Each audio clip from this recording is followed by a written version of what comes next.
Donc, bonjour à tous, merci de nous rejoindre là sur ce temps de pause méridienne. Donc, pour la thématique, notre webinaire sur le harcèlement scolaire et donc l'intervention du docteur Philippe Heim. Alors, donc moi, je m'appelle Céline Boissé, je suis la psychologue coordinatrice du réseau Préau et puis je suis aussi chargée de tout ce qui concerne la formation à Préau. Aujourd'hui, on vous propose ce webinaire sur la thématique du harcèlement scolaire en lien avec l'obésité pédiatrique. Je vous présente rapidement Préau pour ceux qui ne connaissent pas en 5 minutes et puis après, je laisserai la parole au docteur Philippe Heim. Pour commencer, Préau, c'est une association qui a été créée donc, en 2007 qui aujourd'hui propose plusieurs parcours de prise en charge, notamment le parcours REPOP, qui lui est constitué de consultations chez des libéraux, médecins, diététiciens, psychologues, puis de séances d'éducation thérapeutique et d'activité physique adaptée sur le territoire que vous voyez en dessous, sur la carte, donc le département de l'Ardèche, de la Drôme et la moitié sud de la Loire. On a également une prise en charge possible pour les enfants habitant ou étant scolarisés à Saint-Étienne. Ça s'appelle BPBP, d'un bon pas pour un bon poids. C'est une prise en charge qui est coordonnée par nous et en partenariat avec la ville de Saint-Étienne. Et puis pour finir, on a également le programme ProxHub, donc qui veut dire proximité obésité, qui a été développé donc, il y a plusieurs années en Auvergne par le CSO de Caloris, et puis qui, depuis quelque temps, nous a aidé à le développer aussi sur notre territoire et aux alentours des villes d'Annonay, Valence et Montélimar. Ça, c'est les trois parcours possibles dans Préau. Pour ça, on va travailler avec des professionnels formés un petit peu de partout, médecins, diététiciens, psychologues et des enseignants en activité physique adaptée. Et on va accompagner environ 550 patients par an. Des REPOP, il y en a plusieurs en France, et puis notamment sur la région Auvergne-Rhône-Alpes. Donc là, sur la carte, vous voyez qu'il y a le REPOP A, donc qui couvre les 4 départements de la région Auvergne, le territoire de Préau que je vous ai dit tout à l'heure. On a le REPOP Lyra aussi, donc Lyra pour Lyon, le département du Rhône, la région du Rouennais et le département de l'Ain. Et puis, on a les REPOP 38, 73 et 74, donc qui couvrent respectivement leurs départements. Globalement, dans les REPOP, on a la même approche thérapeutique, c'est-à-dire qu'on propose 2 ans d'accompagnement, durant lesquels on va se questionner sur les habitudes de vie, le sommeil, la sédentarité, le bien-être et puis les facteurs psychologiques qui sont en jeu dans la question du surpoids et de l'obésité, puis l'équilibre alimentaire, l'activité physique. Donc, le suivi, il peut être individuel, mais il est également familial, puisque l'idée, ça va être d'impliquer la famille, de l'enfant et de l'adolescent pour une meilleure réussite de la prise en charge. Et puis, on proposera également des séances de groupe. Pour détailler un petit peu la prise en charge, l'inclusion dans un REPOP, elle se fait par une consultation ou 2 consultations médicales par un médecin formé par un REPOP. Et puis par la suite, l'enfant ou l'adolescent pourra bénéficier de 5 consultations diététiques et 5 consultations psychologiques. Et si besoin, une prolongation est éventuellement possible. En parallèle de ces consultations en cabinet libéral, on va proposer des séances d'éducation thérapeutique. Au niveau de Préau, on a plusieurs formats. Il peut s'agir d'un samedi matin par mois. Il peut s'agir d'ateliers cuisine en visio. Et puis d'un mini-stage plutôt axé sur la confiance en soi, qui lui dure 2 jours et qui est pendant les vacances scolaires. Et puis on va également proposer des séances d'activité physique adaptée, là plutôt de manière hebdomadaire pour les enfants qui souhaitent participer et donc animés par des enseignants à pas sur plusieurs lieux du territoire de Préau. Pour tout ça, il y a besoin d'une coordination notamment médicale et qui va être soutenue par l'équipe de Préau et par le référent de parcours, puisque chaque enfant qui fait partie de Préau, aura dans l'équipe un référent qui va suivre d'un peu plus près ce qui va se passer dans la prise en charge et qui sera disponible pour la famille si elle a besoin. Pour les pros, du coup, Préau va proposer plusieurs choses, notamment des formations. Donc, la formation initiale, c'est une formation qui dure 2 jours et qui est obligatoire pour les professionnels libéraux qui souhaitent travailler en partenariat avec Préau notamment. Et cette formation, elle est donc certifiée DPC et Calliope. Et puis, on va essayer de proposer aussi des formations continues. Donc, c'est notamment dans ce cadre-là que se passe le webinaire qu'on vous propose ce midi. Et puis, on essaye d'en proposer d'autres sur d'autres thèmes, notamment. On en a fait un sur le sommeil l'année dernière. Et puis, voilà, on va essayer d'en proposer d'autres. Si vous avez des idées de thèmes ou de sujets que vous aimeriez voir abordés, n'hésitez pas à envoyer un mail à Préau, puisque toutes les idées sont bonnes à prendre. Et puis, on va également proposer donc un appui à la coordination, comme je le disais juste avant, et surtout un soutien dans les situations complexes et potentiellement dans l'organisation de réunions de concertation pluripro.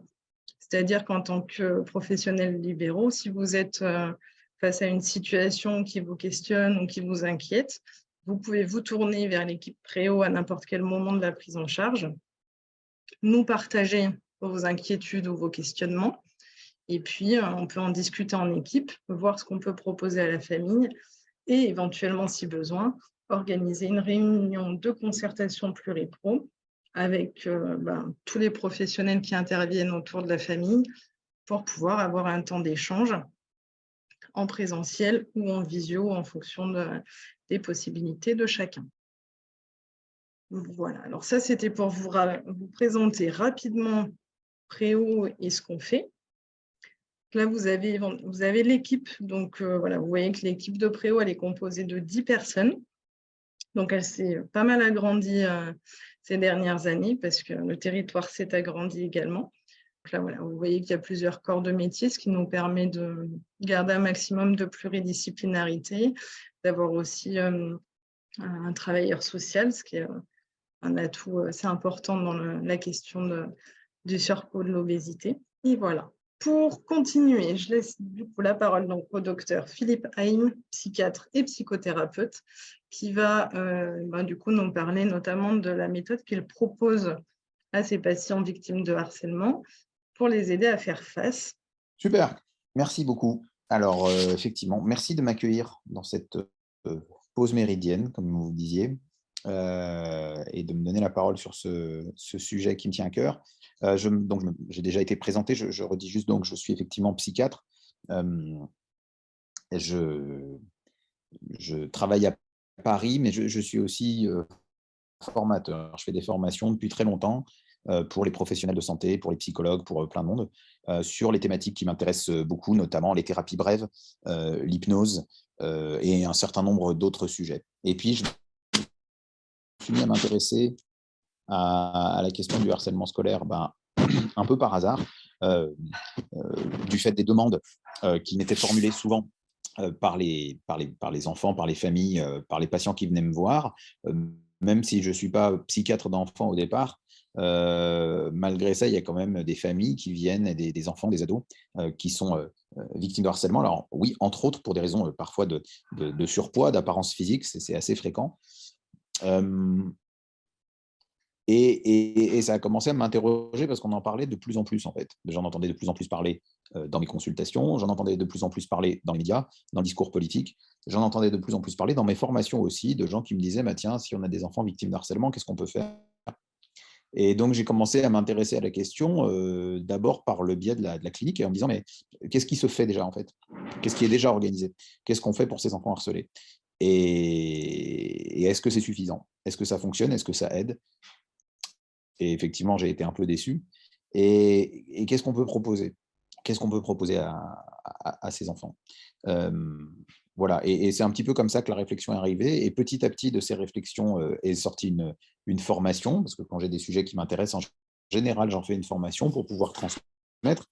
Et j'ai commencé à animer des petites formations de 2 jours pour enseigner un petit peu ce que je vais vous apprendre aujourd'hui, et une méthode, parce que j'avais besoin d'une méthode.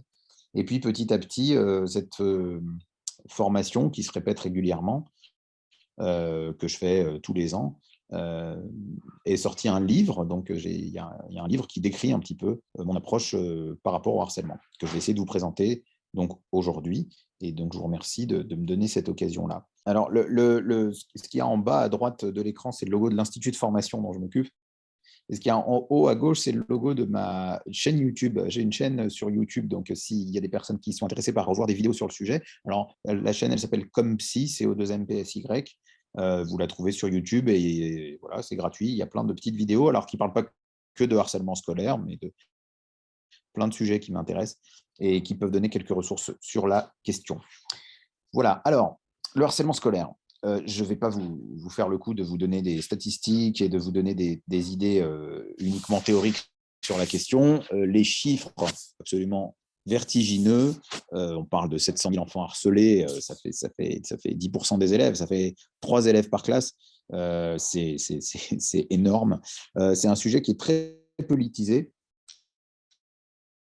très médiatisé, et pourtant, malgré cette politisation, malgré cette médiatisation, malgré le fait qu'on en parle tout le temps et de plus en plus, on n'a pas tellement l'impression qu'il y a une diminution drastique. Enfin, je veux dire, encore récemment, on a entendu la fameuse affaire Lucas, et il y a régulièrement comme ça des prénoms qui sont donnés, l'affaire Mélissa, l'affaire, etc., etc. Il y a plein de prénoms comme ça, régulièrement, d'enfants à qui il arrive des choses assez graves, voire qui meurent, qui se suicident dans des contextes de harcèlement. Donc, c'est voilà, des mesures et des programmes dont l'efficacité est parfois à remettre en question. Et c'est ces questionnements-là qui sont riches, en fait. Alors, à remettre en question, pas pour dire qu'il ne faut pas les faire, ou que, voilà, mais pour se demander ce qu'on peut faire mieux, et ce qu'on peut faire mieux, nous aussi, en tant que praticiens, en tant que personnes dans le monde de la relation d'aide, de l'éducation, les gens qui sont aux prises sur le terrain directement avec les jeunes qui sont harcelés. Alors, quelle est la difficulté qu'on a par rapport au harcèlement? Eh bien, pour moi, c'est que souvent, on prend ce que j'appellerais prendre le problème à l'envers. Qu'est-ce que je veux dire par prendre le problème à l'envers? Quelle est l'approche essentielle qu'on a par rapport au harcèlement? Eh bien, on a une approche qui est alors, essentiellement inspirée par un psychologue suédo-norvégien qui s'appelle Dan Olweus. Alors, qui est Dan Olweus? C'est donc un chercheur, un psychologue-chercheur qui s'est intéressé à ce problème dans les années 70. C'est à lui qu'on doit le fait d'avoir mis sous une même appellation tous les phénomènes de harcèlement scolaire, ce qu'on appelle aujourd'hui le harcèlement scolaire, ce qu'en anglais il a appelé le school bullying. Donc to bully, c'est B-U-2-L-Y, c'est harceler quelqu'un, et bullying, c'est le harcèlement scolaire. Et en fait, bon, ce n'est pas une très bonne traduction, parce que c'est un mot qui est quasi intraduisible. Bully, ça veut dire littéralement un tyran, tyrannisé. D'ailleurs, en français canadien, ça n'a pas été traduit par harcèlement, ça a été traduit par intimidation, ce qui est déjà un petit peu plus proche du réel. Et Dan Olweus a eu... Alors, je dis que c'est lui qui a regroupé les choses, dans le sens où, si vous remarquez, quand on était plus jeune, pour ceux qui sont nés avant 1998, voilà, avant la traduction du livre de Dan Olweus, j'espère qu'il y a quelques personnes dans la salle qui sont comme moi, nées avant 1998, on ne disait pas harcèlement scolaire. Pourtant, il y avait des gens qui étaient embêtés à l'école. Si vous étiez insulté, on disait insulté. Si vous étiez moqué, on disait moqué. Si vous étiez bousculé, on disait bousculé. On n'avait pas un mot générique comme ça qui regroupait tout. Et ce mot, il est vraiment apparu en France après la traduction du bouquin d'Olweus en 98 et plus encore à partir des années 2010. Qu'est-ce que pense Olweus? Il pense que tout ça, c'est une histoire de droits humains. Que les enfants devraient avoir le droit, comme les droits de l'homme, ils devraient avoir le droit à la tranquillité à l'école. On devrait leur garantir un droit d'être tranquille à l'école. Vous voyez, c'est une très belle idée. Hein. C'est une très belle idée. Seulement, quand on décrète que quelqu'un a un droit, eh bien, effectivement, il faut lui garantir. Et donc, les approches d'Olweus et toutes celles qui en sont dérivées, dont les approches qu'on a en France, sont des approches légalistes. C'est-à-dire que le triptyque de ce qu'il faut faire face au harcèlement dans les approches classiques, c'est, premièrement, si jamais il y a du harcèlement, il faut en parler, il faut le dire, il faut le dénoncer, que vous soyez la victime ou que vous soyez témoin de harcèlement, il faut en parler il faut en parler, il faut absolument en parler à des adultes. Ces adultes doivent faire en sorte de protéger la victime de ce harcèlement et de sanctionner l'agresseur. Alors, de sanctionner à but de sanction, de punition, ou de sanctionner à but éducatif, pour éviter qu'il recommence par crainte de la sanction, par dissuasion. Mais en tout cas, si vous regardez toutes les approches classiques, au final, elles reposent sur ce triptyque-là. Dire, dénoncer, d'accord, protéger et sanctionner. Et c'est vrai que si vous regardez cette idée-là, vous pouvez vous dire comment s'y opposer. Finalement, ça a l'air logique, ça a l'air une bonne chose, ça a l'air moral. Qui peut s'opposer à l'idée que quand il y a de la violence, il faut la dénoncer, que quand il y a de la violence, il faut protéger ceux qui en sont victimes, que quand il y a de la violence, il faut sanctionner ceux qui se sont rendus coupables de cette violence. C'est une idée très belle, très morale, très juste, et c'est pour ça que je marche un peu sur des œufs quand je veux émettre une critique de cette idée. Mais pour qui comprend le fonctionnement de la psychologie, et notamment de la psychologie de la relation, en vérité, il y a à l'intérieur même de ces idées quelque chose qui les rend très, très compliquées à appliquer et à rendre efficaces. Pourquoi ? Parce que finalement, si notre approche du harcèlement, c'est une approche comme ça où on doit surveiller les interactions sociales des uns et des autres, où on doit protéger, où on doit sanctionner, nous donnons en fait aux enfants 2 messages. Le premier message de surface que nous donnons à l'enfant qui est harcelé, quand on lui dit « tu as bien fait de m'en parler, je vais te protéger et je vais faire en sorte qu'il y ait des sanctions qui soient prises », en surface, le message que nous lui donnons, c'est « je comprends ta souffrance, je suis empathique avec toi, je voudrais que tu souffres moins, et je vais t'aider, je vais te protéger ». Mais le message sous-jacent que l'on donne en même temps à l'enfant, quand on l'aide là-dessus, c'est qu'il n'est pas capable de s'en sortir par lui-même. C'est toujours le même double message quand vous aidez qui que ce soit, vous remarquerez. Quand vous aidez quelqu'un, vous lui dites à la fois « je t'aide parce que je veux t'aider, parce que j'ai de l'empathie pour toi », voir si c'est vos propres enfants, c'est « je t'aide parce que je t'aime », et en même temps, je t'aide parce que tu n'es pas capable de le faire. Alors, parfois, ça a tout son intérêt de faire ça. Si jamais mon enfant qui a 4 ans, par exemple, je vais prendre le couteau dans la main pour lui couper sa viande, bah, je le fais parce que je l'aime, parce que je veux qu'il mange, mais je le fais parce qu'il n'est pas capable de le faire. Il n'a pas encore la capacité de le faire. Il a du mal encore à couper sa viande. Donc, c'est vraiment je t'aide parce que je t'aime, et c'est vraiment je t'aide parce que tu n'en es pas encore capable. Et c'est OK de ne pas être capable. Mais l'idée générale, c'est que si jamais, et c'est une distinction très importante, si jamais quelqu'un est victime de violences physiques graves, si jamais dans la rue, je me fais tabasser par quelqu'un pour qu'il me prenne mon téléphone portable, si jamais je suis victime d'une agression sexuelle, si jamais un enfant se fait violenter, menacer avec un couteau, effectivement, il n'est pas capable, puisqu'il est face à quelqu'un de plus fort, il est face à quelqu'un qui est armé.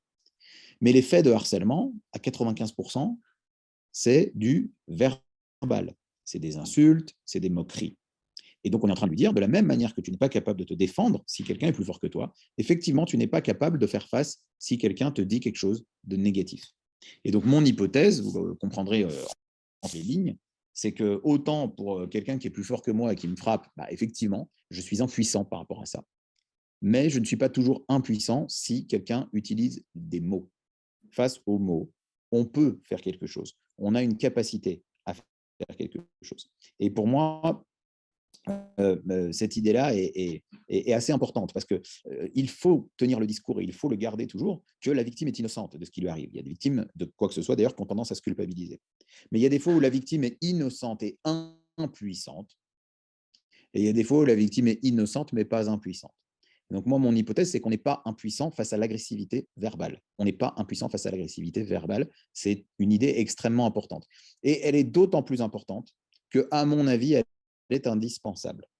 Vous ne pouvez pas, si vous étiez dans la salle, je vous ferai lever la main pour voir si quelqu'un la lève, mais personne ne peut regarder son enfant dans les yeux et lui promettre que jamais dans la vie, quelqu'un ne l'agressera verbalement. Ce n'est pas possible.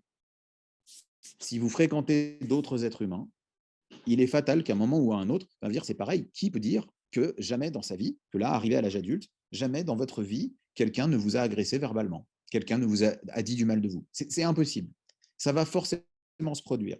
Et des fois, ça va se produire de façon grave. Et donc, l'idée, c'est qu'on peut apprendre à y faire face.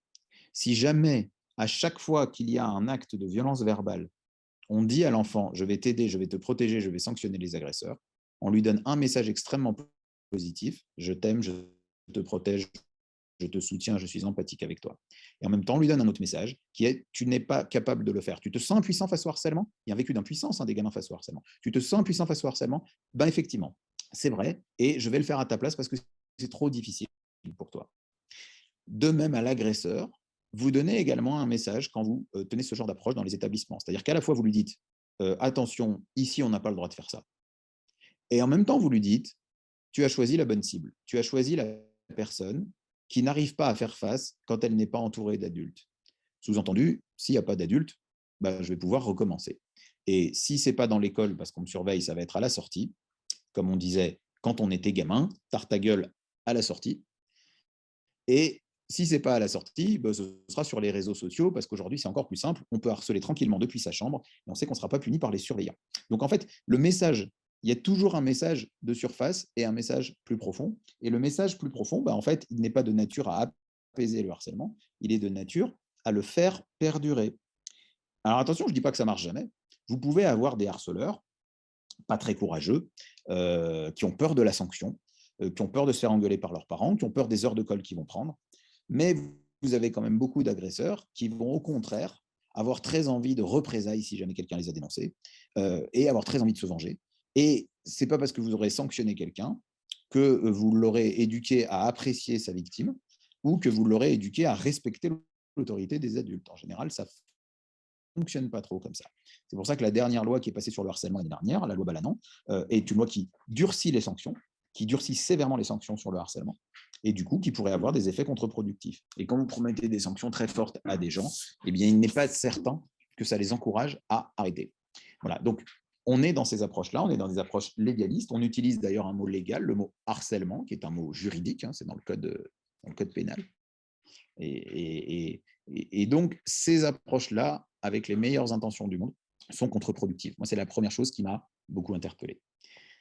Il y a une autre approche qui est défendue aujourd'hui, notamment en France, dans le dernier programme qu'on appelle le programme phare en France, qui est une méthode d'inspiration d'Anatole Pikas. Anatole, c'est un psychologue suédois également, d'ailleurs, qui a une approche assez différente. Et la méthode, je ne vais pas entrer dedans parce que c'est une méthode qui n'est pas applicable dans un cabinet de consultation, c'est une méthode institutionnelle qui fonctionne dans les écoles et qui marche plutôt bien et qui consiste à essayer de casser la dynamique de groupe. Vous pouvez vous renseigner là-dessus, il y a des bouquins, il y a des vidéos, il y a plein de choses. Il y a un programme de l'éducation nationale, les profs sont en ce moment en train d'être formés largam à nu, il y a beaucoup de monde qui est formé à cette approche. Et c'est une approche qui consiste à casser la dynamique de groupe, c'est-à-dire à aller voir les membres des groupes de harceleurs, donc c'est essentiellement pour le harcèlement groupe, et d'aller voir les membres des groupes de harceleurs un par un pour essayer de susciter chez eux une préoccupation pour la victime. C'est assez méthodique, c'est pas une méthode culpabilisatrice pour les agresseurs, donc ça c'est un vrai progrès. C'est une méthode qui part du principe que les ados, notamment, qui harcèlent les autres gens, ne sont pas forcément des espèces de pervers psychopathes qui cherchent à faire du mal. C'est aussi des ados qui se cherchent un peu, qui ne savent pas toujours bien communiquer, qui essayent d'appartenir à un groupe et qui des fois vont se fédérer autour de ça. Et en interrompant la dynamique groupale de façon bienveillante, sans être accusateur, on va avoir des effets très positifs en termes d'arrêt de harcèlement. Donc on va aller voir les agresseurs un par un, et on va leur dire, par exemple, je suis un peu préoccupé par la situation d'un tel, tu n'as pas l'impression qu'il va mal en ce moment. Et petit à petit, par des questions indirectes, on va susciter un peu d'empathie chez ces gamins-là. Alors, ça marche plutôt bien, c'est intéressant, ça arrête le phénomène de harcèlement. Mais il y a toujours le même truc qui m'embête, qui est qu'est-ce que la victime aura appris dans cette affaire? À la fois, les agresseurs se seront peut-être apaisés, peut-être qu'eux auront appris quelque chose, mais qu'est-ce que la victime aura appris? Est-ce que la victime aura appris à faire face à la communication agressive? Rien n'est moins sûr. La victime aura appris que face à des problèmes de harcèlement, face à des phénomènes d'agressivité, c'est une stratégie complexe des adultes, c'est la communauté des adultes qui doit les sortir de là. Et si une autre situation de harcèlement, parce que moi j'en ai parlé à des gens qui appliquent le programme phare dans les écoles, j'en dis, mais si 6 mois plus tard, l'enfant est de nouveau harcelé par quelqu'un d'autre, qu'est-ce qu'on fait? On recommence. Okay, et s'il change d'établissement et que dans une autre école, il est harcelé, qu'est-ce qu'on fait? On recommence. Donc, tant qu'on est formé au programme phare et qu'il y a des gens formés au programme phare, alors ça va aider à chaque fois. Qu'est-ce que l'enfant aura appris à faire face à l'inévitable agressivité verbale? Rien du tout. Donc, c'est très intéressant parce que ça fonctionne et que ça apaise. Mais bon, déjà, il y a des fois où ça ne fonctionne pas. Je rappelle quand même que dans l'histoire du petit Lucas, le programme phare a été mis en route. D'accord.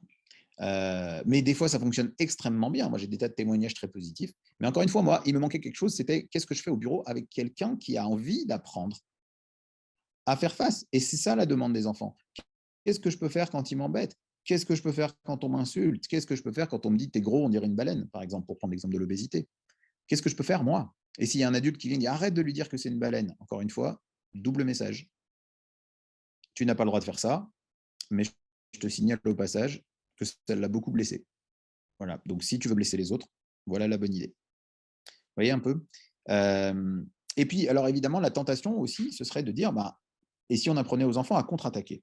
Si on les apprenait à être contre-agressifs, donc à envoyer, à faire de l'attaque qu'on m'envoie dans la tête un boomerang qui revient sur l'agresseur, faire un boomerang de l'agressivité, voire, comme le dit Emmanuel Piquet, qui est une personne qui défend ses approches beaucoup, envoyer une flèche. D'envoyer une flèche, montrer à quelqu'un qu'on ne va pas se laisser faire et que s'il nous agresse, il va lui arriver quelque chose en retour. Alors c'est intéressant dans l'idée, moi c'était très tentant pour moi qui aime bien manipuler les mots, de leur apprendre à avoir une meilleure rhétorique, à avoir plus de répartie et à balancer sur l'autre. On se moque de toi pour ton nom de famille, bah, trouve un jeu de mots avec son nom de famille à lui. On se moque de toi pour ça, bah, balance-lui une espèce de contre-attaque, de contre-casse. Alors, l'idée semble intéressante, mais elle pose quelques problèmes également. Elle pose quelques problèmes qui sont que, alors déjà, ce n'est pas toujours dans la nature de ces enfants-là, qui sont des fois intimidés, affaiblis par ce qu'ils vivent. Ce n'est pas du tout facile de les rendre offensifs. Par ailleurs, il y a quand même un risque avec cette méthode, c'est que si jamais vous balancez votre contre-attaque et que vous la balancez en bafouillant, sans réussir à être très affirmé, vous risquez un effet de pétard mouillé, vous risquez de vous ridiculiser, et ça va être encore pire. Mais je dirais, même si vous réussissez à balancer votre contre-attaque, ça peut calmer l'autre, qui peut se dire « Oula, il ne faut pas l'emmerder, celui-là ». Mais ça peut aussi créer un effet de « Oula, bah, tu m'as fait ça, tu m'as humilié devant mes copains, tu vas voir demain ». Et donc, ça pourrait même, pourquoi pas, augmenter le conflit. Donc, c'est une méthode qui peut paraître intéressante parce qu'on tente de redonner une certaine confiance en soi aux élèves, mais en même temps, elle fait perdurer l'agressivité et elle peut entraîner des jeux de pouvoir, c'est-à-dire qu'elle rend de l'enfant harcelé d'un seul coup le leader. Et puis aussi, ça ne correspond pas à leur demande. Il y a beaucoup d'enfants qui disent « Mais moi, je n'ai pas envie de devenir agressif, je veux juste qu'il arrête. Je veux juste qu'il arrête de m'embêter. » Voilà. Donc, moi, j'en étais avec cette équation-là. Est-ce qu'on peut aider les enfants harcelés à faire face au harcèlement sans en faire, à leur tour, des agresseurs? Donc, ni avoir à se réfugier derrière les adultes pour mener leur bataille à leur place. Voilà. Comment on peut aider les enfants? Donc, attention, quand je dis qu'il faut que ce soit les enfants qui puissent le faire et acquérir des capacités, pas les adultes qui fassent à leur place, je ne dis pas pour autant qu'il faut que les adultes ne fassent rien ou laissent les enfants se démerder. Ce n'est pas du tout ça. Il faut être là, il faut être présent. Mais plutôt que de faire à leur place, il faut leur apprendre à faire. Donc, est-ce qu'on peut leur apprendre quelque chose qui leur permettrait de désamorcer l'agressivité sans avoir à le faire à leur place, sans avoir à les rendre agresseurs à leur tour? Voilà, c'est ça l'équation à résoudre. Quand j'ai commencé à formuler ces réflexions dans ma tête, je me suis dit que l'équation était un peu difficile à résoudre. Mais elle n'est pas insoluble, et elle est même plus simple qu'on ne le croit. Voilà, c'est un peu pour planter le décor de ce qui se fait déjà. Je vais avancer, bien entendu, si vous avez des questions, y compris sur cette partie-là, vous pourrez les poser, je répondrai. J'ai été un petit peu vite, je n'ai pas rendu justice complètement aux autres approches, il faudrait beaucoup plus de temps pour bien expliquer, mais ça vous permet de vous donner une idée du contexte. Alors, ce que je me suis demandé, c'est qu'est-ce qui fait que quelqu'un est harcelé? Qu'est-ce qui fait que quelqu'un est harcelé? En faisant la différence entre une agression et du harcèlement. Parce que même si on n'a pas tous les mêmes définitions de ce que c'est que le harcèlement scolaire, il y a au moins une chose sur laquelle tous les gens qui s'y intéressent sont d'accord, c'est que le harcèlement, ce n'est pas une agression unique. Le harcèlement se caractérise par une répétition. Ça recommence, ça recommence, ça recommence, ça recommence. Si on s'engueule une fois, c'est une dispute. C'est une agression à la limite si quelqu'un vient et m'agresse. Mais si c'est tous les jours et que ça recommence et que ça recommence et que ça recommence et que ça recommence, là, ça devient du harcèlement. Vous voyez? Donc, qu'est-ce qui fait que ça recommence? Qu'est-ce qui fait que ça recommence? Il y a quelque chose qui se passe dans l'interaction qui fait que ça recommence. qui fait que la vulnérabilité de la victime se voit, qui fait que l'agresseur voit une porte ouverte pour recommencer. Parce qu'il ne s'en prend pas à tous. Pour prendre l'exemple vous preniez l'exemple de l'obésité, on pourrait prendre l'exemple de n'importe quoi d'autre. Ce n'est pas toutes les personnes petits, grands, gros, maigres, roux, mal habillés, ou ce que vous voulez, pauvres, bon élève, mauvais élève. Ils ne se font pas tous embêter. Il y en a qui se font embêter beaucoup plus que d'autres. Alors, qu'est-ce qui se passe? Est-ce que c'est parce qu'ils sont porteurs d'une différence?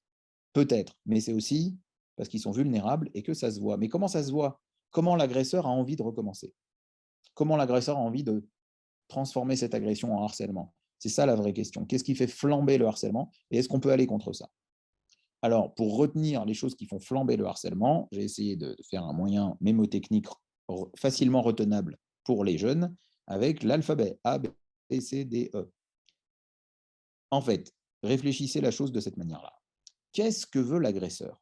Qu'est-ce que veut l'agresseur? Réponse simple, l'agresseur veut m'embêter. Il veut que ça m'embête. Il veut m'atteindre. Et il veut que ça se voit. Ce qui lui fait plaisir, c'est d'avoir pris le contrôle sur mes émotions. D'accord? Comment je lui montre qu'il a pris le contrôle sur mes émotions, qu'il m'a bel et bien atteint émotionnellement? Eh bien, j'ai plusieurs manières de le faire. Le A, c'est un A comme arrête.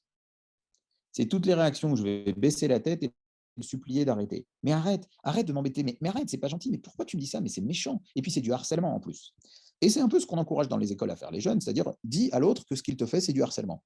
Dis-lui que ça s'appelle du harcèlement et que c'est interdit. Mais quand je dis à quelqu'un arrête de m'embêter, c'est du harcèlement, le message que je lui donne, c'est tu m'as beaucoup embêté. Je suis atteint par ce que tu fais. Et c'était exactement son but. Il voulait m'atteindre, il voulait me faire réagir. Le B comme boude. Pourquoi boude? Parce qu'il y a un conseil que les gens donnent aux enfants et qui en fait marche pas très bien, c'est ignore. Ignore-les, fais comme s'ils ne t'avaient rien dit, tu t'en fiches de ce qu'ils te disent. Alors, c'est intéressant, mais ça ne fonctionne pas. Déjà parce que quand vous ignorez quelqu'un, vous lui montrez que vous êtes fâché. Donc, vous lui montrez que vous êtes atteint. Donc, ignorer, c'est un très bon moyen de montrer qu'on est atteint. Et alors, c'est encore plus vrai pour les enfants, parce que les enfants, quand on leur dit d'ignorer, ils n'ignorent pas, ils boudent, ils font la gueule. Donc, si jamais vous me dites t'es moche et t'es mal habillé, et que moi, je tourne la tête et je dis j'en ai rien à faire, m'en fous de ce que tu dis, et que je boude, eh ben, je vous montrerai que vous avez réussi votre but, que vous m'avez atteint. Et donc, ça va forcément déclencher des envies de recommencer. Le C comme contre-attaque. Alors, j'en ai déjà parlé. Si jamais vous m'agressez, vous me dites t'es moche, t'es mal habillé, t'es pas beau, etc., et que je contre-attaque, je dis mais toi aussi, t'es encore plus moche que moi, t'as pas vu ta gueule, ben, je vous montre que je suis atteint. Si je m'énerve, c'est que je suis atteint. Bon. Le D comme dénonce, bah, il est évident que si vous me dites quelque chose et que je vous dénonce, c'est que je suis fâché contre vous. Dénoncer, c'est quelque chose d'agressif en vérité. On est en train de montrer qu'on est très en colère. C'est une des pires choses qu'on peut faire à quelqu'un de le dénoncer. Enfin, si vous faites une erreur au travail, est-ce que vous préférez que votre collègue vienne vous dire là, je crois que tu as fait une erreur, ou est-ce que vous préférez qu'il aille d'abord voir votre patron? Évidemment, la réponse est évidente. Si vous faites trop de bruit chez vous, vous préférez que la personne vienne toquer à votre porte pour vous faites trop de bruit, ou vous préférez qu'il appelle d'abord la police? Donc, il est bien évident que dénoncer montre qu'on est très affecté et très agressif, et donc ça donne envie de recommencer. Et le E comme évite. Il y a des enfants, ils sont tellement déstabilisés par ce que font les agresseurs qu'ils partent en courant. Je me rappelle d'une jeune fille notamment qui était victime d'insultes à caractère sexuel, mais même elle était très immature, elle avait 12 ans, mais elle en faisait moins en fait, et 12-13 ans, et elle se prenait des insultes très très vulgaires. Et elle me dit, mais je sais tellement pas quoi faire que je pars en courant en fait. Je pars en courant dès qu'elle me dit ça à la sortie du collège. Et du coup, c'était devenu le grand jeu. Bien, regarde, on va la faire courir. Et il suffisait de lui dire des mots très vulgaires et elle partait en courant. Donc, toutes ces réactions-là, elles ont ce que j'appelle un effet machine à sous. Vous voyez comment marche une machine à sous. Vous mettez des pièces. Si vous mettez une pièce et qu'il y a 3 pièces qui sortent, vous remettez une pièce. Et si à ce moment-là, il y a 5 pièces qui sortent, eh ben, vous remettez une pièce. Et c'est quoi les pièces? Les récompenses en fait relationnelles qu'on donne à l'agresseur, c'est quand on montre qu'on est affecté. Quand on montre qu'on est affecté, il est évident qu'il va recommencer. Voilà. Donc, ABCDE, ça résume un petit peu. Alors, il y en a peut-être d'autres. S'il y en a qui ont d'autres idées, je suis preneur. Après, ce serait cool que ça commence par F, G, H, parce que ça me permettrait de continuer l'alphabet. Je dis ça en plaisantant, mais voilà, je pense que ça résume les 5 façons qu'on a de montrer qu'on est affecté par l'agression verbale que l'on subit. Voilà. Donc, qu'est-ce qu'on peut faire face à tout ça? D'accord. Donc, l'idée, c'est que, voilà, c'est ce que j'ai mis, hein, l'enfer est pavé de bonnes intentions. L'enfer est pavé de bonnes intentions. Toutes les méthodes sur lesquelles j'ai émis quelques critiques, déjà je précise que je critique parfois les méthodes, mais jamais les personnes, jamais, jamais, jamais, jamais. Tous les gens qui promeuvent des méthodes différentes, on a tous le même but, on est tous dans le même bateau, on a tous envie que les enfants soient moins agressés, que l'école soit un endroit un peu plus pacifié et qu'il y ait moins de souffrance scolaire. On est tous d'accord là-dessus. Il n'y a aucune raison de critiquer les gens qui promeuvent ça. Par contre, parfois, on peut se dire les uns aux autres que les méthodes que l'on défend les uns ou les autres ne nous semblent pas forcément les plus efficaces. D'accord. Donc tout le monde est pavé de bonnes intentions. Tout le monde a des tas de bonnes intentions envers les autres. Mais donc, il fallait trouver une méthode qui soit donc contre-intuitive. Je vous l'ai dit, intuitivement, c'est pas ce qu'on voudrait faire. Et pour les enfants, ce qui serait intéressant, c'est qu'ils puissent apprendre quelque chose, puisque c'est quand même ce qu'ils font de mieux, qu'ils puissent apprendre par le jeu, parce que c'est ce qu'ils font de mieux aussi. Il faudrait une méthode qui soit avec du jeu, parce que quand on joue, c'est beaucoup plus instructif pour les enfants. Ce serait intéressant d'ailleurs que les gens qui conçoivent les programmes s'en inspirent encore plus, mais on apprend très bien par le jeu, quand on est enfant, mais adulte aussi. Et une méthode qui soit expérientielle, c'est-à-dire dont on peut faire l'expérience, pas juste une théorie. Si vous recevez un enfant et que vous lui faites la leçon et que vous lui expliquez petit A, petit B, petit C, je vais te donner un cours, il n'a pas envie de vous écouter, des cours, il en a déjà trop. D'accord. Et une méthode qui découragerait l'agresseur d'agresser sans recourir à un autre, sans devenir soi-même agresseur. Donc j'ai déjà dit tout ça. Et il se trouve que moi, j'avais des idées sur le désamorçage de l'agressivité, notamment en tant que psychiatre. J'ai travaillé dans des milieux pas toujours simples. J'ai même travaillé en prison. Et vous imaginez bien qu'il ne faut pas décourager les gens de vous agresser parce que vous avez de la force dans les bras. Ce n'est pas mon cas. Ça ne se voit peut-être pas à la caméra, mais je ne suis pas très costaud. Et il faut pouvoir verbalement faire baisser la pression. Et donc, ça, c'est des idées, des choses qu'on peut apprendre parfois dans certains métiers. Je fais juste cette diapo pour rendre à César ce qui lui appartient et rendre hommage à la personne qui m'a inspiré tout ce que je raconte, qui est un psychologue scolaire américain, qui s'appelle Izzy Kalman, qui est à la retraite maintenant, mais qui continue à produire un peu de contenu et qui est quelqu'un de passionnant et qui s'est intéressé à ça dans les années 80, qui a commencé à élaborer justement des méthodes basées sur le jeu de rôle et qui en a très peu parlé à cette époque-là. Il n'en a même pas parlé, il a fait son petit bonhomme de chemin. Ce qu'il a décidé à en parler, c'est qu'en 1999, si vous vous rappelez, il y a eu la tuerie de Columbine. Il y a eu ces gamins qui sont entrés dans l'école et qui ont fusillé d'autres enfants. Et ces gens-là se sont suicidés dans la bibliothèque. Et en fait, ils avaient laissé un mot d'adieu en disant qu'ils étaient harcelés. Et que comme ils étaient harcelés, ils allaient se venger. Et donc, en fait, les psychologues scolaires américains à l'époque se sont dit, bon, il y a un problème avec le harcèlement scolaire, ça déclenche de la violence sur les autres, mais ça déclenche aussi de la violence sur soi, puisqu'il y a beaucoup de cas de suicide d'enfants harcelés.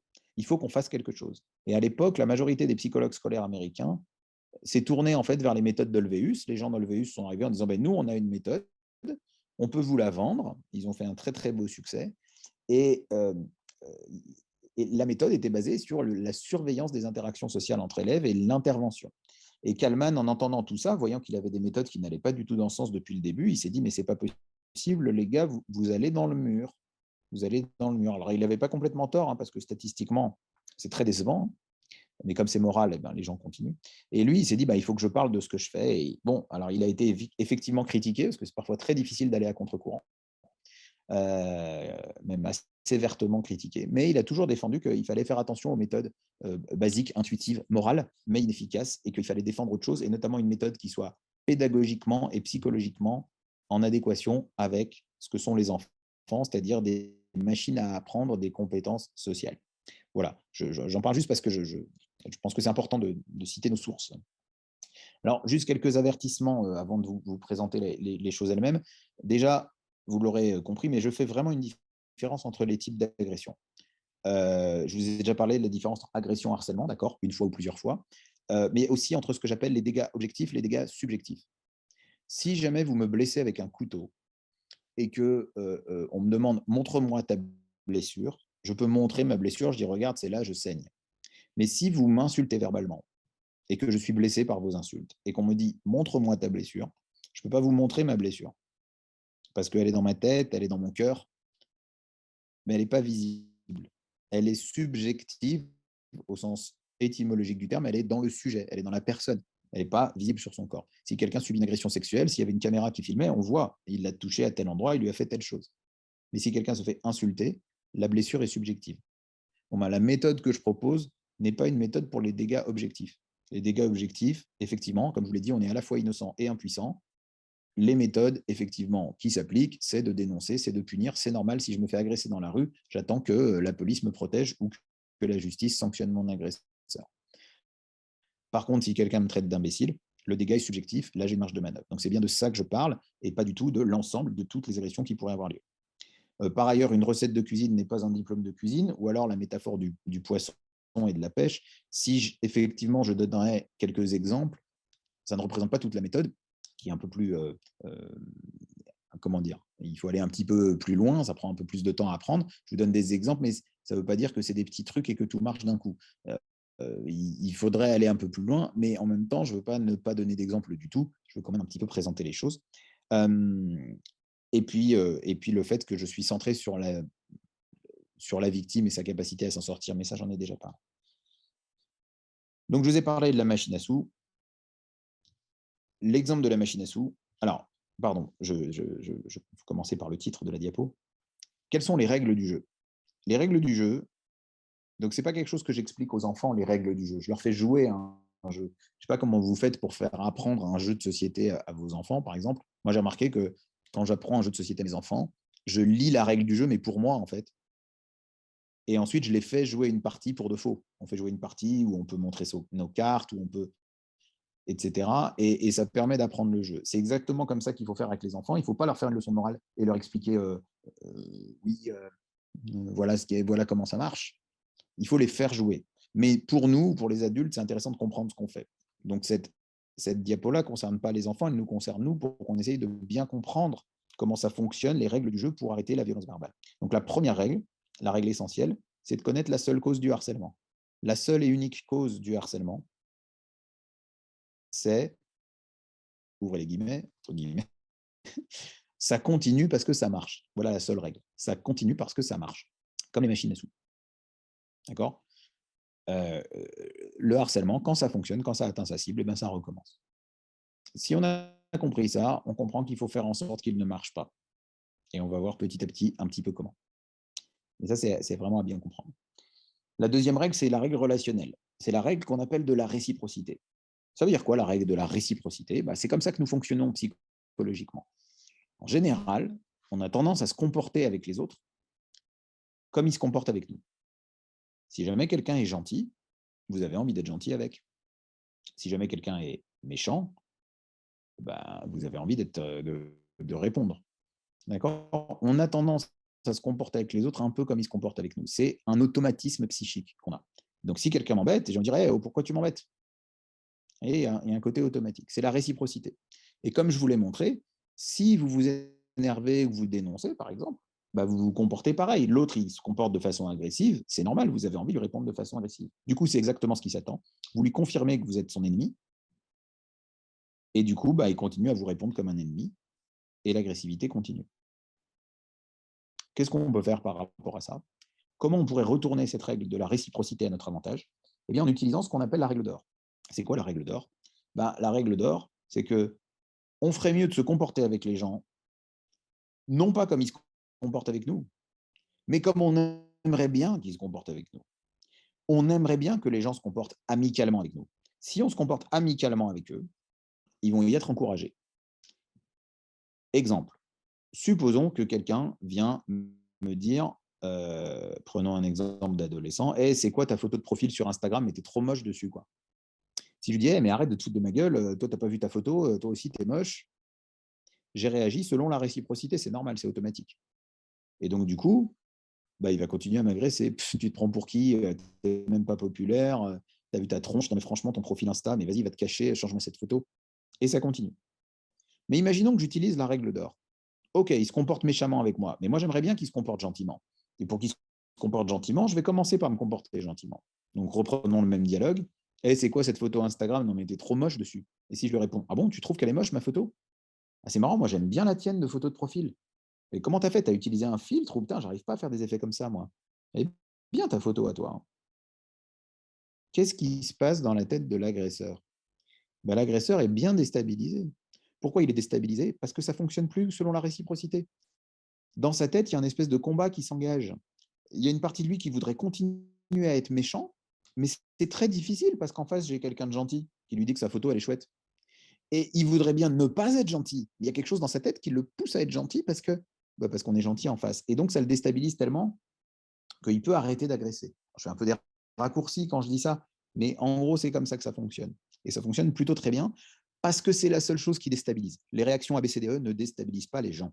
La réaction de la règle d'or déstabilise les gens. Et ne croyez pas qu'être gentil est un signe de faiblesse. Pas du tout. Au contraire, parce que le signe de faiblesse, c'est plutôt de se soumettre à ce que l'agresseur attend de nous. Si je m'énerve, je dénonce, je lui dis d'arrêter, je fais exactement ce qu'il attend de moi, et c'est ça qui est une réaction affaiblie et qui lui témoigne de ma vulnérabilité. Tandis que là, en ne me laissant pas atteindre, mais pas passivement, c'est pas ignorer, en activement lui montrant que je ne suis pas atteint, en étant sympa avec lui, la dernière réaction à laquelle il s'attend, ça le déstabilise parfois suffisamment pour qu'il arrête. Une autre règle, la règle sociale, c'est la règle de la liberté d'expression. Je reprends ce thème à la loi, pour le coup, au juridique, la liberté d'expression. J'ai remarqué un truc, c'est que souvent, les enfants harcelés, quand on leur dit, quand on leur fait parler des propos qu'on leur tient, souvent, ils ont tendance à dire, mais il n'a pas le droit de me dire ça. Il n'a pas le droit, il n'a pas le droit, pas le droit, pas le droit de me dire ça. Et pourquoi il n'a pas le droit de te dire ça? Parce que c'est pas vrai.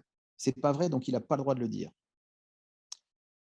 Et là, souvent, je leur parle de la liberté d'expression. Alors, je ne leur parle pas toujours explicitement de ça, mais on pourrait. Hein.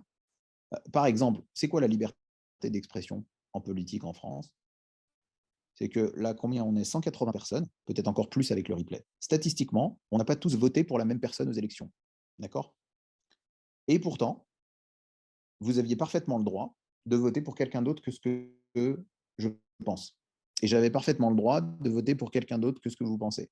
Et vous pouvez penser que ce que je vote, c'est nul, c'est débile et ça ne va pas aider la France, mais pour autant, vous ne pouvez pas m'interdire de le voter et vous ne pouvez pas me mettre en prison pour ça.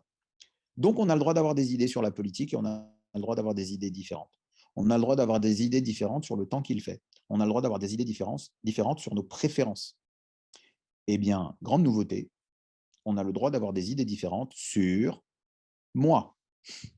On a le droit de penser que je suis beau ou que je suis moche, que je suis con ou que je suis intelligent. On a le droit de penser que ma conférence que je vous fais aujourd'hui est passionnante ou qu'elle est nulle. On a parfaitement le droit.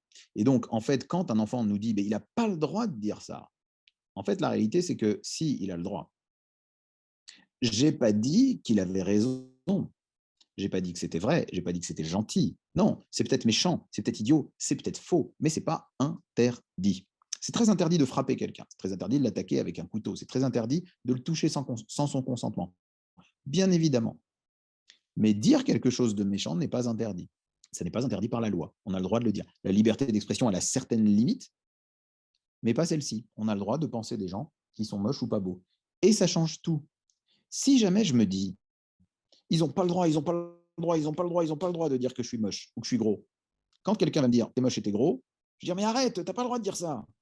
Et l'autre, il va dire, ah bon, j'ai pas le droit de dire ça? Ben, je vais recommencer. Mais si par exemple, il me dit, t'es moche et t'es gros, on dirait une baleine, et que je dis, ok, tu peux dire ça si tu veux. Bah ouais, je peux dire ça. Bah ok, écoute, si tu trouves. C'est extrêmement déstabilisant. Si quelqu'un vous insulte et que vous lui dites, ah bon, tu trouves? Ok, c'est ce qui est le plus déstabilisant. Pourquoi? Parce que si vous n'empêchez pas la liberté d'expression, les gens ne se battent pas pour la conquérir. Voilà. Dans les dictatures où on empêche la liberté d'expression, les gens ils se battent pour exprimer un mot, pour écrire 3 mots dans un journal et ils vont en prison. Et ils se battent. Parce qu'on est comme ça, les êtres humains. On se bat pour pouvoir dire ce qu'on pense. Et si l'autre il pense un truc faux, ben, il a le droit. C'est pareil quand je dis, ça embête certains parents, mais je dis mentir, on a le droit. Ils me disent, mais non, on n'a pas le droit de mentir. Bien.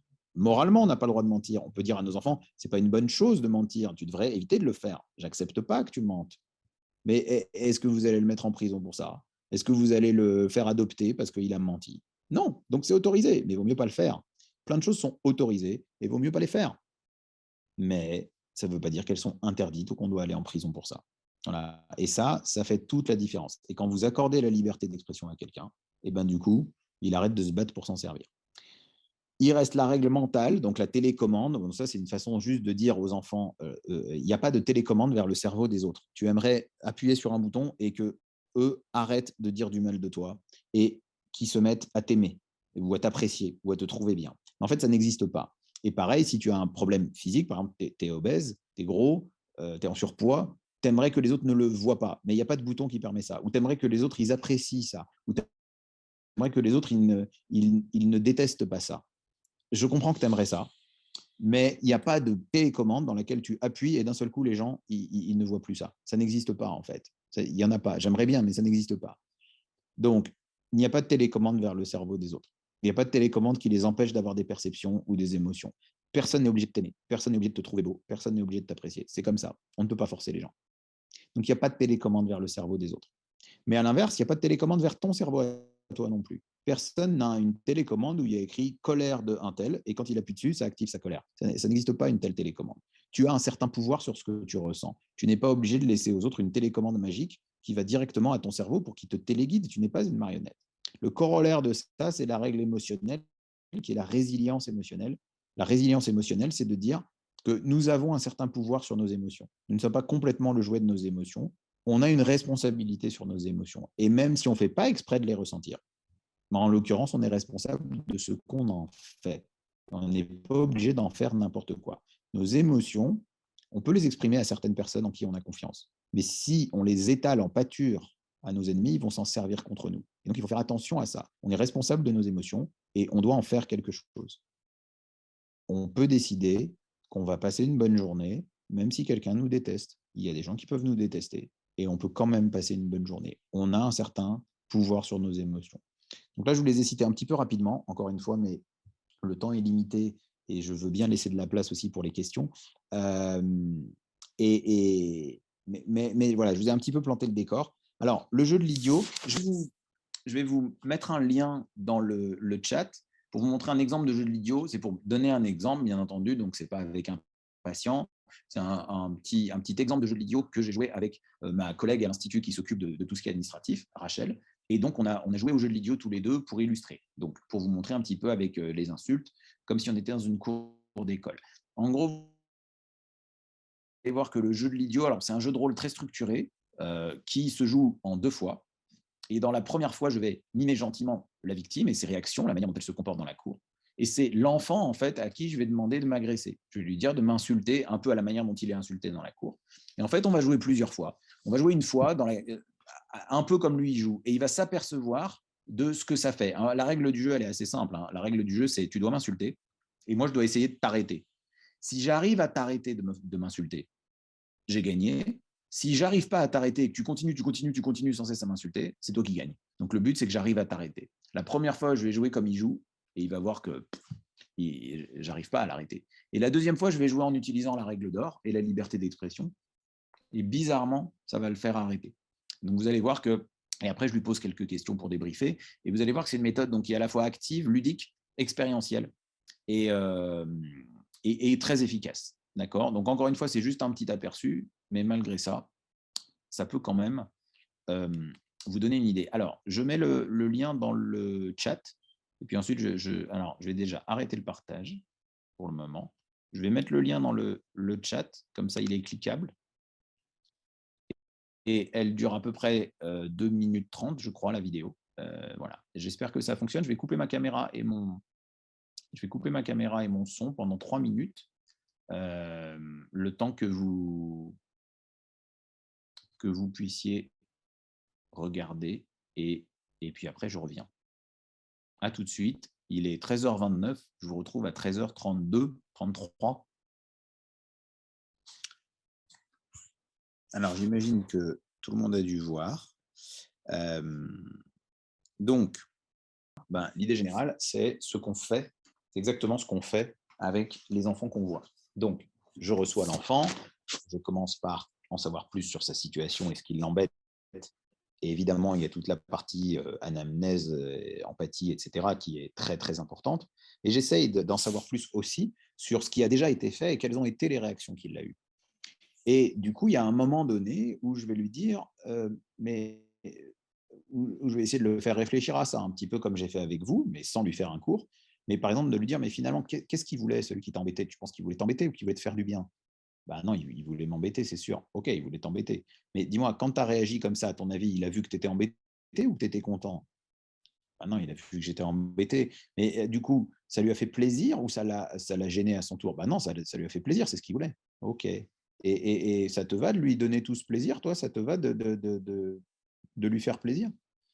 Qu'est-ce qui se passerait si tu lui donnais pas ce plaisir et si tu lui donnais pas cette envie-là de continuer? Et donc des fois, je vais poser des questions comme ça, mais des fois même pas. Je vais lui dire: «Écoute, tu as envie qu'il arrête?» «Ouais, j'ai envie qu'il arrête, bien sûr, j'ai envie qu'il arrête». OK. Alors c'est important de poser la question parce qu'il y a des enfants un peu ambivalents avec cette, question-là, mais il y en a qui sont le souffre-douleur pour appartenir à un groupe, c'est une autre histoire.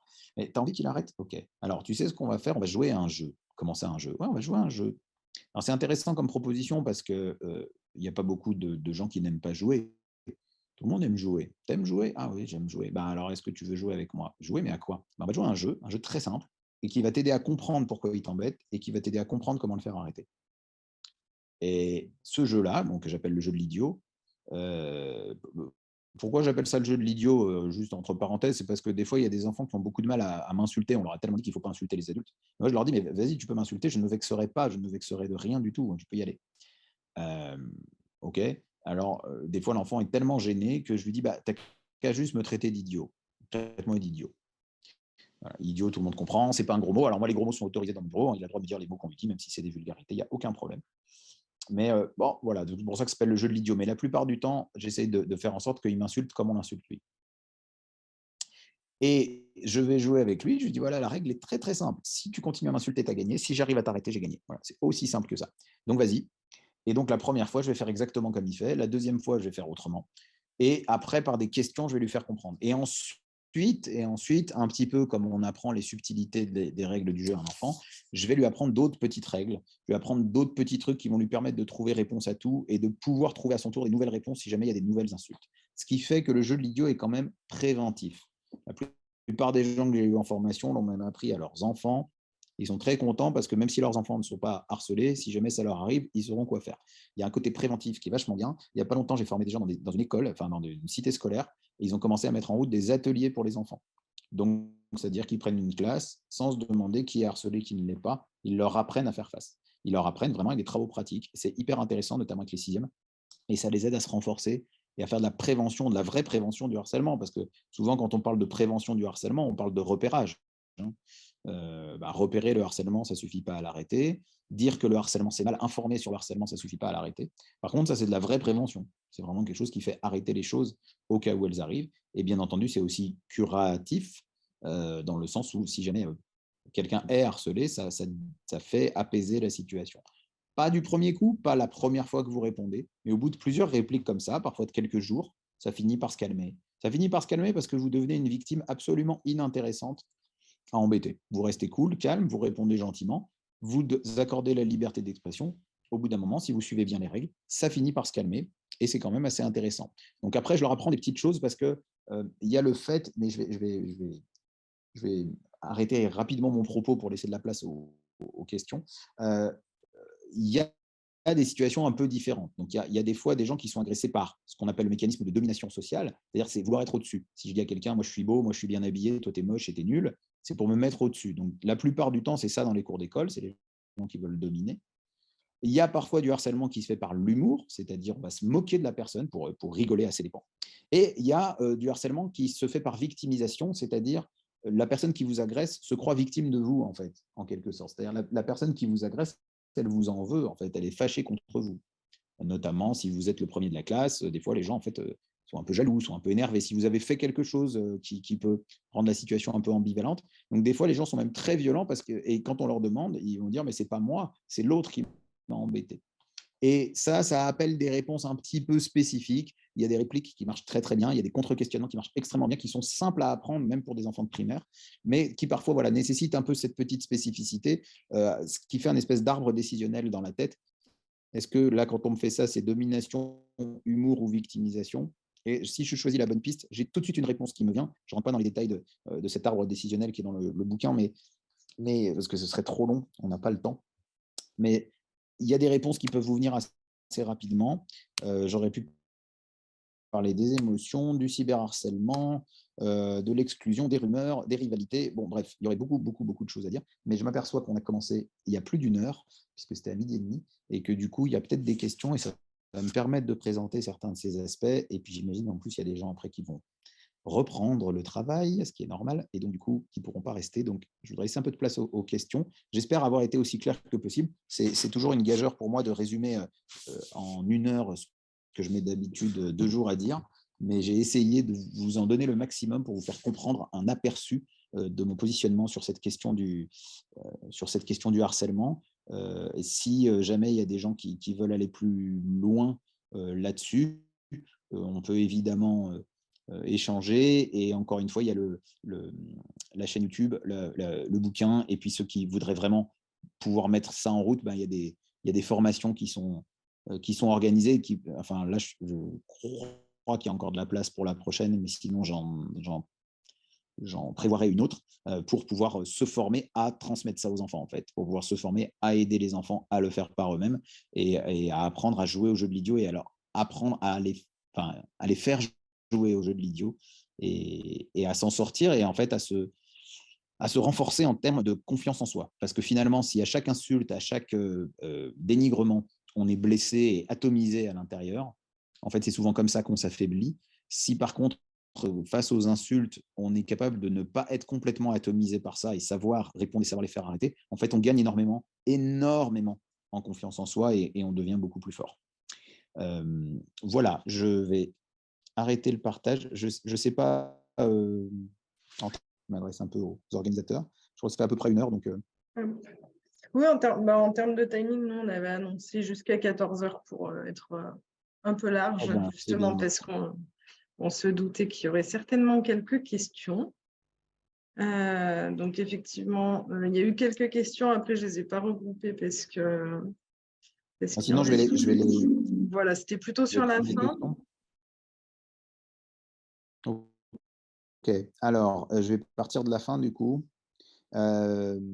Alors, on a la question. Il y a parfois des situations plus complexes de type manipulation, conflit d'influence. Je reste ton ami? Si. Comment agir? Oui, très bonne question. Et j'ai un petit chapitre là-dessus aussi. C'est la coercition à choisir entre des amis. Alors, c'est pareil. On va utiliser des réponses qui respectent la liberté. C'est-à-dire que le plus simple, au lieu de dire « mais allez, s'il te plaît, reste mon ami malgré ça, etc. », le plus simple, c'est de dire « écoute, moi, j'ai envie de rester ami avec toi. J'ai envie de rester ami avec l'autre. C'est mon ami depuis toujours. Si toi, tu n'as plus envie d'être ami avec moi à cause de l'autre, si toi, tu n'as plus envie d'être mon ami, tu as le droit de ne pas être mon ami. » La liberté d'expression, elle s'applique aussi, vous voyez, elle s'applique aussi à la question de l'amitié. Si quelqu'un ne veut plus être mon ami, ce qu'il y a, c'est qu'il faut retourner la situation du côté de l'agresseur. Vous voyez, si jamais il me dit « t'as pas à être mon ami parce que tu es ami avec Jennifer », on a l'impression que c'est moi qui dois choisir. Mais en fait, c'est lui qui fait un choix.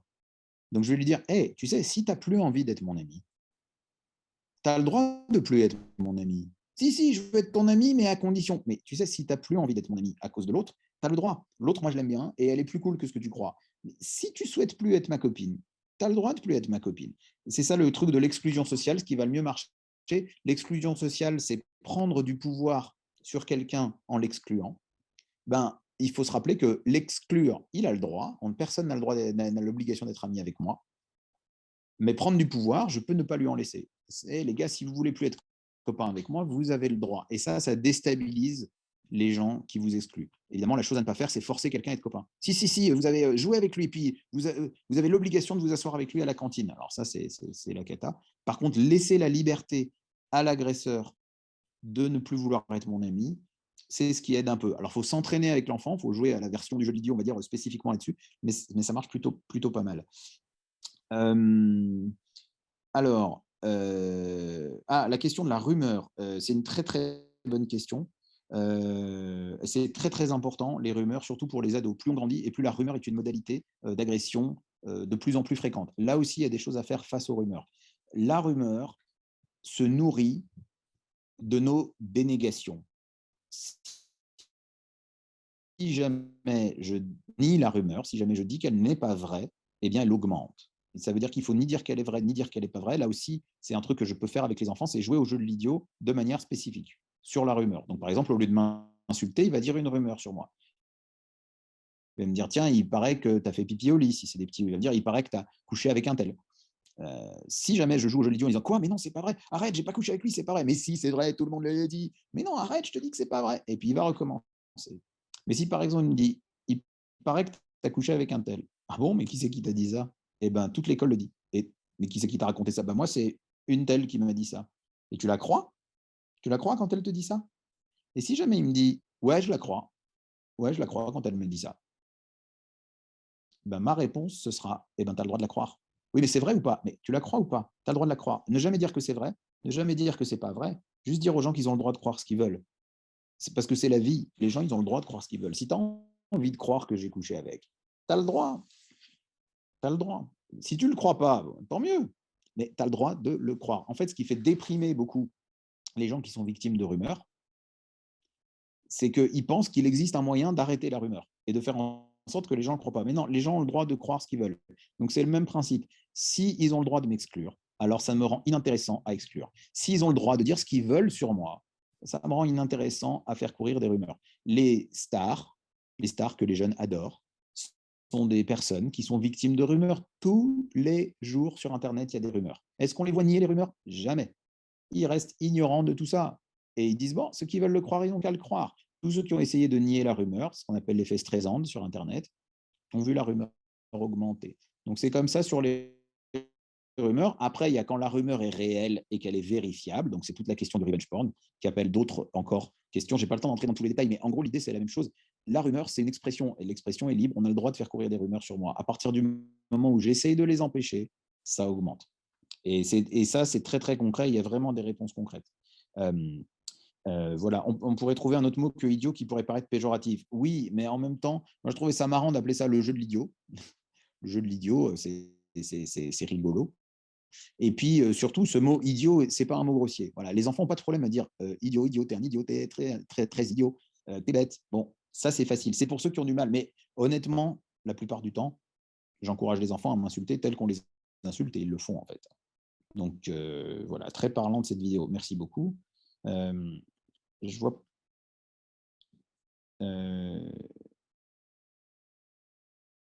Alors, titre et édition de votre livre. Le livre s'appelle. Alors, il est sorti en poche. Alors, il existe en 2 versions, mais c'est le même. Il est en grand format, il était aux éditions Plomb et il s'appelle Harcèlement scolaire, le guide pratique pour aider nos enfants à s'en sortir. Et il est sorti en poche. C'est les éditions Marabout qui l'ont sorti en poche. Et il s'appelle Aider votre enfant à se sortir du harcèlement scolaire. Mais le texte est rigoureusement le même. Voilà, c'est juste qu'il coûte moins cher en poche, et il s'est écrit un peu plus petit. Voilà pour le titre et l'édition. Le sentiment d'impunité que pourrait ressentir l'agresseur ne va-t-il pas le pousser à recommencer avec une autre? Très bonne question.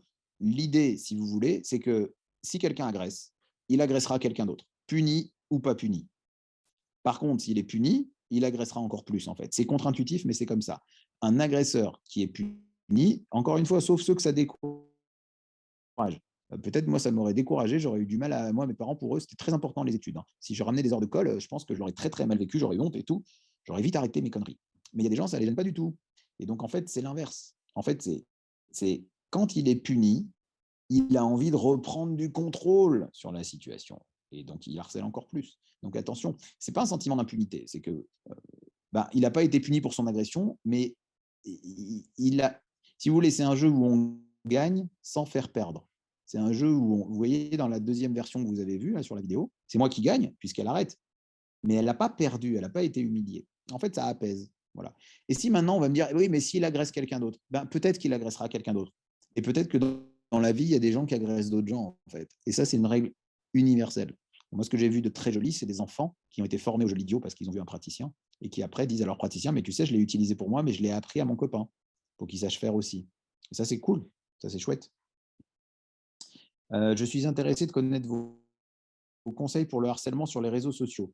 Oula, ça c'est encore un autre chapitre. Je ne vais pas pouvoir tout rentrer dans les détails, mais je dirais que c'est la même chose. C'est juste le média qui est différent. C'est-à-dire que ça va être par l'écrit ou par la vidéo ou par la photo plutôt que par oral, et qu'on va pouvoir rameuter du monde beaucoup plus rapidement. C'est ça qui fait la différence. Mais sur le principe, c'est pareil. Plus vous êtes affecté et vous le montrez, et plus les gens ont envie de recommencer. Si vous êtes sensible à ça, si quelqu'un vous dit « Ah, t'as vu ta photo, t'es moche, on dirait une baleine », et que vous enlevez la photo, vous montrez que vous êtes atteint. Si vous, vous vous défendez, vous dénoncez, vous montrez que vous êtes atteint. Il y a un problème avec Internet, si vous voulez, plus général pour moi, c'est que notamment pour les ados, si j'ai bien compris, vous vous occupez pas mal d'enfants et d'adolescents, on leur donne Internet, on leur fait quelques avertissements d'usage qui sont très bien, hein, ne va pas voir des sites qui sont interdits pour ton âge, n'envoie pas des photos de toi, machin, dénudé, fais attention, il y a des gens qui se font passer pour des enfants et qui donnent rendez-vous, ne va jamais à un rendez-vous avec un inconnu. On a raison de leur dire tout ça. Mais pour moi, il y a un truc qu'on oublie de leur dire, c'est Internet est un lieu relationnel. C'est un endroit où tu vas rencontrer des gens et échanger et discuter avec des gens. Or, il n'existe aucun endroit où on échange et on discute avec des gens dans lequel, à un moment ou à un autre, il n'y a pas d'agressivité. Donc, quand tu vas aller sur Internet, parce que si vous donnez juste le code Wi-Fi à votre enfant, ce n'est pas assez. Vous ne donneriez pas une bagnole à quelqu'un sans un permis de conduire et une assurance. Et on lui laisse conduire la vieille voiture parce qu'on ne veut pas qu'il abîme la neuve. Là, on lui donne le code Wi-Fi et salut. Non, moi, j'aurais tendance à dire à mon enfant, sur Internet, il y a des gens qui parlent. Et quand il y a des gens qui parlent, il y a des gens qui insultent. Donc, peut-être que sur Internet, tu seras moqué. Peut-être que tu seras insulté. Peut-être que tu seras harcelé. Et si tu n'es pas prêt à être insulté ou moqué, ne va pas sur Internet. Vous êtes peut-être, vous, en tant qu'adulte, des consommateurs de réseaux sociaux. Moi, je le suis. Eh bien, si vous êtes un consommateur de réseaux sociaux, vous le savez, si personne ne veut se faire agresser jamais, il ne faut pas aller sur les réseaux sociaux. Ou alors, il ne faut rien publier ou mettre que des photos de petits chats. Sinon, vous serez agressé, vous serez insulté, vous serez embêté par les gens. Si vous n'êtes pas prêt à ça, il ne faut pas aller sur Internet. Et si le gamin, il répond « Ah, si, j'ai bien compris, je veux bien, je suis prêt à ça, mais comment je fais pour répondre ?» Si tu veux savoir comment on fait pour répondre, c'est la même chose, je vais te l'apprendre. Et là, j'ai des choses à apprendre à l'enfant. Et donc, par exemple, de savoir répondre aux moqueries sur Internet avec humour, ça déstabilise les autres. De savoir répondre en restant cool, ça déstabilise complètement. Plus personne ne peut vous insulter. Il y a même un très bon outil sur Internet que moi j'aime beaucoup, beaucoup, beaucoup, beaucoup. Je trouve que c'est, en fait, les réseaux sociaux nous ont donné le meilleur outil contre le harcèlement. Je ne sais pas si vous voyez ce que c'est. C'est dommage, on n'est pas dans une vraie salle, je pourrais vous faire réagir, mais le meilleur outil d'Internet pour faire face au harcèlement, c'est le like ou le cœur. Si quelqu'un vous insulte et que vous ne mettez même pas de commentaire, vous mettez un cœur. Qu'est-ce qui se passe dans sa tête, en fait? Vous voyez la déstabilisation que ça fait? Moi, quand on m'embête sur les réseaux, quand je suis dans un débat ou quoi, et qu'on m'insulte ou qu'on m'embête, je mets un cœur. Quand on me fait une moquerie, je mets un smiley qui rigole et rien d'autre. On se moque de vous, haha, t'es gros sur ta photo de profil, on dirait une baleine. Et en dessous, mets un smiley qui pleure de rire et arrête-toi là. Vous imaginez la déstabilisation? Voilà, donc, il faut apprendre à faire ça à nos enfants. Il faut leur apprendre à faire ça. Parce que, juste, je termine là-dessus sur le cyber, mais tout n'est pas du même niveau de harcèlement. De la même manière que je vous ai dit qu'il y avait les dégâts objectifs quand on vous agresse physiquement, etc., et les dégâts verbaux, c'est pareil, on appelle cyberharcèlement tout. Quand la jeune, comment elle s'appelle, qui, elle, pour le coup, est très menacée, Mila, voilà, cette jeune fille là qui a des tas de problèmes, qui est sous surveillance policière, qui a été menacée de mort, de viol, etc., qui a dû être déscolarisée et sous protection policière permanente à 16 ou 17 ans, on appelle ça cyberharcèlement. Et quand quelqu'un se fait traiter de face de calculette parce qu'il a de l'acné, on appelle ça cyberharcèlement. Pardon, mais ce n'est pas tout à fait pareil. Vous voyez l'idée? Donc, il faut savoir avoir des réponses proportionnées. Voilà. Je vais voir si... à quand un jeu de plateau? On y travaille, on y travaille. Super question, Elisa. On y travaille, mais c'est super compliqué. On est en train de voir avec des éditeurs de jeux. C'est très compliqué en fait de faire un jeu. Je pensais que c'est un monde, hein. Mais pourquoi pas un jeu de plateau? Ouais, on essaie d'y répondre. Pareil, jeu de cartes, Florie, on voudrait bien. Alors, si vous voulez déjà jouer un petit peu, vous pouvez utiliser un jeu qui s'appelle le Tac Attack. T-A-K-A de T-A-K. C'est un jeu de répartie face aux insultes, dans lequel on balance une insulte qui est sur la carte, et selon la règle, on doit répondre de différentes manières, soit en contre-attaquant, soit en chantant, soit en se moquant, etc. Moi, j'y joue avec les enfants, mais sans utiliser la règle du tac-attack. Moi, on doit répondre qu'avec la règle d'or. Et donc, il y a une édition pour enfants qui s'appelle Tac-Attack à la récré. Prenez pas la version pour adultes, il y a des insultes pas très enfantines. Et Tac-Attack, ça peut permettre de s'entraîner. Mais on aimerait bien sortir un jeu sur le principe du jeu vidéo, mais voilà, on y travaille, on y réfléchit. Le harcèlement a toujours existé, la cause peut être parentale, c'est-à-dire reproduire ce qu'on voit, par exemple des parents qui créent des problèmes, se moquent, etc. Alors, oui, ça peut arriver. Il peut arriver aussi qu'il y ait des parents qui soient maltraitants avec leur enfant et que leur enfant se venge un peu sur les autres et veuille reprendre du contrôle. Est-ce que vous pensez qu'un jour ce sera éradiqué? Non. Non, ce ne sera jamais éradiqué. C'est ça, c'est là où je suis en opposition avec certains. Ils voudraient créer une école où il n'y aura jamais plus d'insultes, mais ça n'existe pas en fait. Personne ne sera jamais embêté, insulté. On peut encourager les gens à faire mieux, on peut développer l'empathie, tout ce que vous voulez, mais ça n'existe pas un monde dans lequel tout se passe toujours bien. Enfin, vous connaissez un monde où ça se passe toujours bien, où personne n'embête personne? Ça n'existe pas. Il n'y a pas un couple qui vit ensemble qui ne se dispute pas, alors même qui s'aiment. Donc des gens qui ne s'aiment pas, même les couples qui s'aiment se disputent, même les frères et sœurs qui s'aiment se disputent, même les amis qui s'aiment un jour se disputent, même les collègues de bureau qui travaillent bien ensemble se disputent. Donc il faut savoir faire face à la dispute et pas savoir éviter, enfin, pas imaginer. Si vous apprenez à votre enfant, par exemple, vous avez un enfant qui a une différence, vous avez un enfant qui a une obésité, un handicap, un truc qui se voit, n'importe quoi, et vous lui dites ce qu'il faut, c'est que les autres soient empathiques avec toi. Ce qu'il faudrait, c'est leur apprendre à être tolérants. Mais enfin, on va attendre longtemps. C'est maintenant qu'ils ont besoin d'aide. Donc on est dans un monde où l'intolérance, le racisme, l'homophobie, les moqueries, c'est quelque chose qui a lieu et qui ne va pas s'arrêter tout de suite, qui ne va pas s'arrêter, enfin, du moins de mon vivant. Moi, je ne crois pas que de mon vivant, je verrai un monde où il n'y a pas d'intolérance. Voilà. Je ne crois pas que je le verrai de mon vivant. Donc moi, je ne vais pas expliquer à mes enfants, tu verras, un jour, les gens seront tolérants. Ben, peut-être, j'espère qu'un jour les gens seront tolérants. Il faut lutter contre le racisme, ouais, c'est bien. Il faut lutter contre la grossophobie, c'est bien, mais ce n'est pas tout de suite. Et pour l'instant, il faut déjà savoir désamorcer l'agressivité. Et je pense que ce sera, moi, je ne verrai pas de mon vivant un monde où tout le monde sera tolérant avec la différence. Voilà. Est-ce qu'on peut revoir en replay? Ben, j'imagine que la réponse est oui. Oui, effectivement, Et qu'il y aura le un lien. replay est prévu. Oui. Ouais. Connaissez-vous le livre de Florence Millot, Je ne me laisse pas faire dans la cour de récré? Alors oui, et je confonds peut-être, mais il y a Je ne me laisse pas faire de Emmanuel Piquet. Alors je ne sais pas si c'est le même état d'esprit. En tout cas, Te laisse pas faire, le livre d'Emmanuel Piquet, il décrit surtout les réactions de contre-attaque, comme je décris. Encore une fois, pareil, ça peut marcher, mais attention si ça ne marche pas. Voilà, je crois que j'ai à peu près fait le tour. Je crois que j'ai fait à peu près le tour. Moi, je pense, oui. Oui, il y a pas mal de remarques constructives. Je pense que cette présentation, elle a été éclairante du coup, pour la plupart des professionnels qui étaient là. Voilà, écoutez, si vous voulez en savoir plus, donc il y a les quelques références que le docteur Haim vient de donner. Et puis, il y a aussi voilà, la formation que vous pouvez faire si vous souhaitez du coup vous perfectionner. Ouais. Alors, je viens de regarder entre-temps, pendant que je vous parlais, il reste genre 4 places. Je fais une formation fin avril, 28-29 avril à Paris, en présentiel. Et il reste genre que 4 places, quoi, parce qu'il y a des fois des désistements. Donc, si jamais il y a des gens que ça intéresse, voilà, sur mon institut qui s'appelle Utile, UTHYL. Et si jamais il y a d'autres gens qui sont intéressés par ça, ou si on organise d'autres trucs, je ferai passer l'information. Et comme ça, vous pourrez leur transmettre si jamais j'en organise d'autres. Pour l'instant, j'en ai qu'une de prévue, mais j'espère en faire une autre, mais qui ne sera pas à Paris, qui sera en région. Il y en a une à Nantes en juin, mais il y en a surtout une à Paris fin avril. Voilà. Mais il reste que 4 places, hélas. Je peux pas beaucoup de monde. Et j'espère pouvoir en proposer d'autres. Quand je trouve le temps, j'en propose. Voilà. Ok. Bon, effectivement, il y aura un replay dispo voilà, d'ici 1 à 2 semaines, le temps qu'on retravaille un peu la vidéo. Donc, on vous informera aussi quand le replay sera dispo avec le lien. Docteur Haim, merci pour votre intervention. Merci à vous de m'avoir reçu. Et puis, écoutez, à une prochaine alors. Bon après-midi à tout le monde. Au revoir. Merci. Au revoir.